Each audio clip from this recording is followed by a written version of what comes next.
Hello class 8, how are you? कैसे आप सब लोग? आई होप सभी अच्छे होंगे, मज़े में होंगे और स्वस्थ होंगे। Today we will read our chapter number 2 a day which is written by Emily Dickson. This is poem is written by Emily Dickson. और इस पोयम में इस कविता को 2 पार्ट में डिवाइड किया गया है। जो फर्स्ट जो 8 लाइन है उसमें सन राइज को डिस्क्राइब किया है। उसके बाद जो 8 लाइन्स है उसमें सनसेट को डिस्क्राइब किया गया है।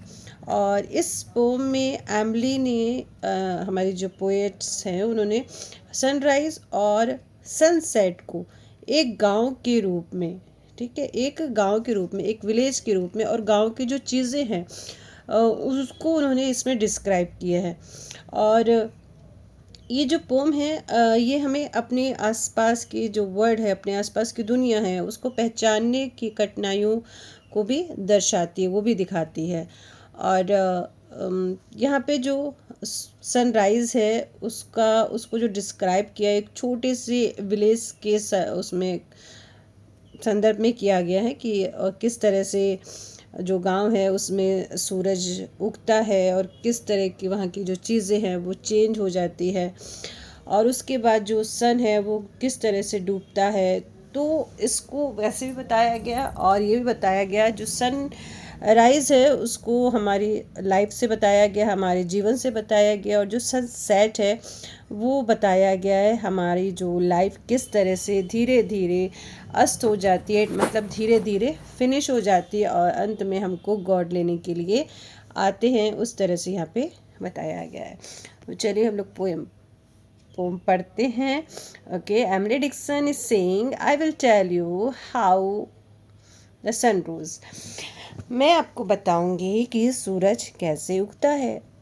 A ribbon at a time, एक एक करके, एक एक रिबन की जैसे, एक एक रिबन की जैसे। इट मीन्स यहाँ पे जो सन रेज है उसका कंपेयर रिबन के जैसे किया है। जैसे एक एक रिबन हवा में छोड़ा जाता है, वैसे ही जो हमारी सन रेज है वो धीरे धीरे निकलती है, और उस तरह से सन रोज होता है। ये सन है और ये इसकी रेज है, तो ये रिबन की जैसे एक एक करके हो रही है। तो जब ये एक एक करके आ रही है तो वो इसी को कहा गया है a ribbon at a time. Okay, जैसे एक एक रिबन छोड़ा जाता है। और ये भी कहा गया कि ये जो कलरफुल जो रेज है ये धीरे धीरे समुद्र के ऊपर खुलती हैं, समुद्र के ऊपर खुलती हैं।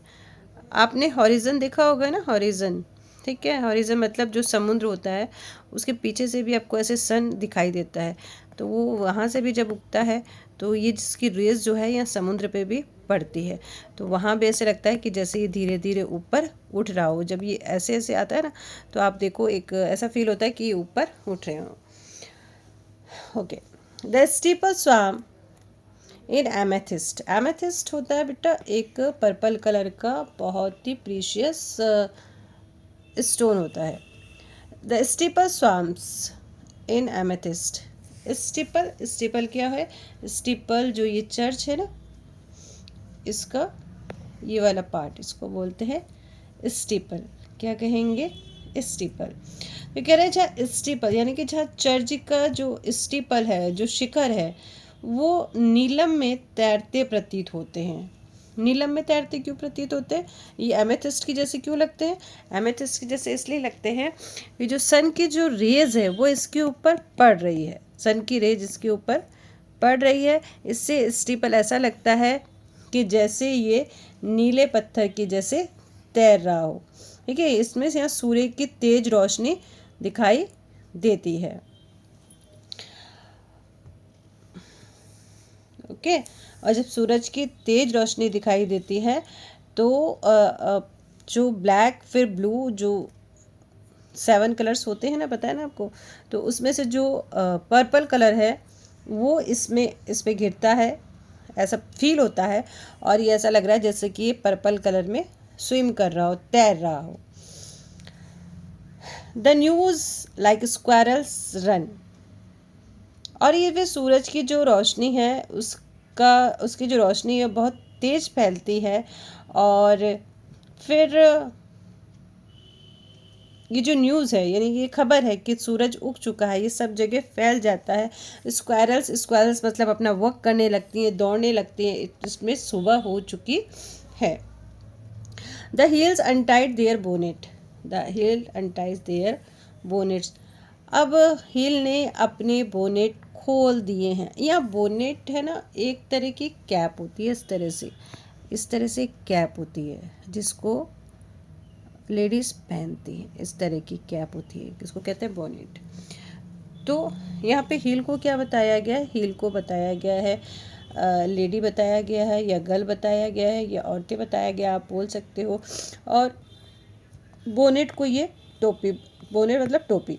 तो इसका मतलब ये है कि जो हील है ना, ठीक है, वो किससे ढका हुआ है? वो ढके हुए हैं कोहरे से, ठीक है, मिस्ट से ढके हुए हैं। तो जब सन की जो रेस पड़ रही है ना, तो ये कोहरा क्या है? छट गया है। छट गया मतलब हट गया है वो। The hill untied their bonnet, hill ने अपने बोनेट हटा दिए हैं। द बोबोलिंग्स बिगेन, बोबोलिंग ने गाना शुरू कर दिया। बोबोलिंग मतलब एक पक्षी है, उसने अपना गाना शुरू कर दिया है। And I said softly to myself, फिर पोएट्स कहती है तब मैं अपने आप से कहती हूँ, that just have been the sun, तो लगता है कि सूरज उग चुका है, सूरज आ चुका है। बट हाउ ही सेट, लेकिन मुझे नहीं पता ये कैसे डूबता है। आई नो नॉट, मुझे नहीं पता ये कैसे सेट होता है। सेट मतलब डूबता है, ये मुझे पता नहीं। There seem a purple stile, there seem a purple stile, मुझे क्या है? एक पर्पल स्टाइल दिखाई देता है। स्टाइल मीन्स होता है सीढ़ी, स्टाइल में सीढ़ी, जस्ट लाइक ये फैंस है, और फैंस में ऐसे ऐसे ऐसे सीढ़ी लगी हुई है, यहाँ पे सीढ़ी लगी हुई, तो ये स्टाइल, ठीक है।